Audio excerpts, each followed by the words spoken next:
চাওক আমাৰ কথাটো স্পষ্ট যে জুবিন গাৰ্গে যিসমূহ ৰচনা কৰি গ'ল, জুবিন গাৰ্গৰ ৰচনাৱলী তেখেতে পৰিৱেশন কৰি যি সুৰ তাল লয়, সেই সুৰ তাল লয় যিসকল লোকে নোৱাৰে মিলাব, সেই গীতসমূহ পৰিৱেশন কৰাটো অনুচিত। অৰ্পিতা মিত্ৰ নামৰ যিগৰাকী শিল্পী তেখেতে ইয়াত অনুষ্ঠান পৰিৱেশন কৰি আছে, তেওঁক ইয়ালৈ নিমন্ত্ৰণ দিয়া মানুহবোৰ, তেওঁক নিমন্ত্ৰণ দিয়া মানুহবোৰ আমাৰ অসমৰে সমিতি। আমাৰ অসমৰ সমিতিসমূহে এটা বিষয়ত পৃষ্ঠপোষকতা দিয়াটো আমি বিচাৰো যে অসমৰ বহু শিল্পী আছে, যিসমূহ শিল্পীয়ে গীত মাত তেওঁলোকে গোটেই বিষয়বিলাক তেওঁলোকে নিজৰ জীৱনৰ সৈতে জড়িত কৰি নিজক শিল্পী হিচাপে প্ৰতিষ্ঠা কৰিবৰ কাৰণে, কণ্ঠশিল্পী হিচাপে প্ৰতিষ্ঠা কৰিবৰ কাৰণে প্ৰয়াসত অৱতীৰ্ণ হৈ আছে।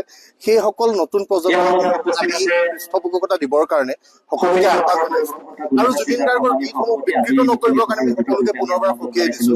এইসমূহ আমাৰ জাতিটোৰ সম্বল, এই সম্বলসমূহক কোনোবাই অপমান কৰিব আৰু সেই অপমান কৰাৰ দুঃসাহসটো যাতে কোনো নকৰে, আহিব লগা দিনত এই বিষয়টোৰ প্ৰতি অসমৰ প্ৰতিগৰাকী জনতাই দৃষ্টি দিব, সেই আশা কৰিছো। এনেকুৱা ধৰণৰ অচিন কাঠৰ থোৰাবিলাকক লৈ জাতীয় জীৱনে যাতে বাট নুবুলে, সেই সংকল্প লবলৈও আমি জনসাধাৰণলৈ আহ্বান জনাইছো। চাওক আমাৰ কথাটো স্পষ্ট যে জুবিন গাৰ্গে যিসমূহ ৰচনা কৰি গ'ল, জুবিন গাৰ্গৰ ৰচনাৱলী তেখেতে পৰিৱেশন কৰি যি সুৰ তাল লয়, সেই সুৰ তাল লয় যিসকল লোকে নোৱাৰে মিলাব, সেই গীতসমূহ পৰিৱেশন কৰাটো অনুচিত। অৰ্পিতা মিত্ৰ নামৰ যিগৰাকী শিল্পী তেখেতে ইয়াত অনুষ্ঠান পৰিৱেশন কৰি আছে, তেওঁক ইয়ালৈ নিমন্ত্ৰণ দিয়া মানুহবোৰ, তেওঁক নিমন্ত্ৰণ দিয়া মানুহবোৰ আমাৰ অসমৰে সমিতি। আমাৰ অসমৰ সমিতিসমূহে এটা বিষয়ত পৃষ্ঠপোষকতা দিয়াটো আমি বিচাৰো যে অসমৰ বহু শিল্পী আছে, যিসমূহ শিল্পীয়ে গীত মাত তেওঁলোকে গোটেই বিষয়বিলাক তেওঁলোকে নিজৰ জীৱনৰ সৈতে জড়িত কৰি নিজক শিল্পী হিচাপে প্ৰতিষ্ঠা কৰিবৰ কাৰণে, কণ্ঠশিল্পী হিচাপে প্ৰতিষ্ঠা কৰিবৰ কাৰণে প্ৰয়াসত অৱতীৰ্ণ হৈ আছে।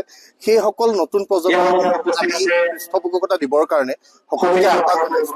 আৰু জুবিন গাৰ্গৰ গীতসমূহ বিকৃত নকৰিবৰ কাৰণে আমি সকলোকে পুনৰবাৰ সকীয়াই দিছো।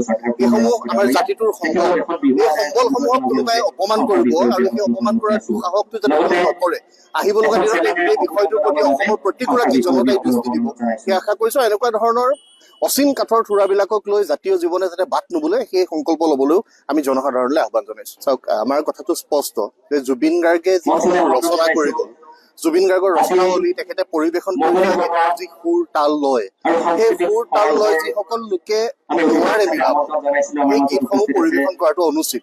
অৰ্পিতা মিত্ৰ নামৰ যিগৰাকী শিল্পী তেখেতে ইয়াত অনুষ্ঠান পৰিৱেশন কৰি আছে, তেওঁক ইয়ালৈ নিমন্ত্ৰণ দিয়া মানুহবোৰ, তেওঁক নিমন্ত্ৰণ দিয়া মানুহবোৰ আমাৰ অসমৰে সমিতি। আমাৰ অসমৰ সমিতিসমূহে এটা বিষয়ত পৃষ্ঠপোষকতা দিয়াটো আমি বিচাৰো যে অসমৰ বহু শিল্পী আছে, যিসমূহ শিল্পীয়ে গীত মাত তেওঁলোকে গোটেই বিষয়বিলাক তেওঁলোকে নিজৰ জীৱনৰ সৈতে জড়িত কৰি নিজক শিল্পী হিচাপে প্ৰতিষ্ঠা কৰিবৰ কাৰণে, কণ্ঠশিল্পী হিচাপে প্ৰতিষ্ঠা কৰিবৰ কাৰণে প্ৰয়াসত অৱতীৰ্ণ হৈ আছে।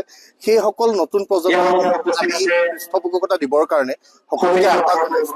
আৰু জুবিন গাৰ্গৰ গীতসমূহ বিকৃত নকৰিবৰ কাৰণে আমি সকলোকে পুনৰবাৰ সকীয়াই দিছো।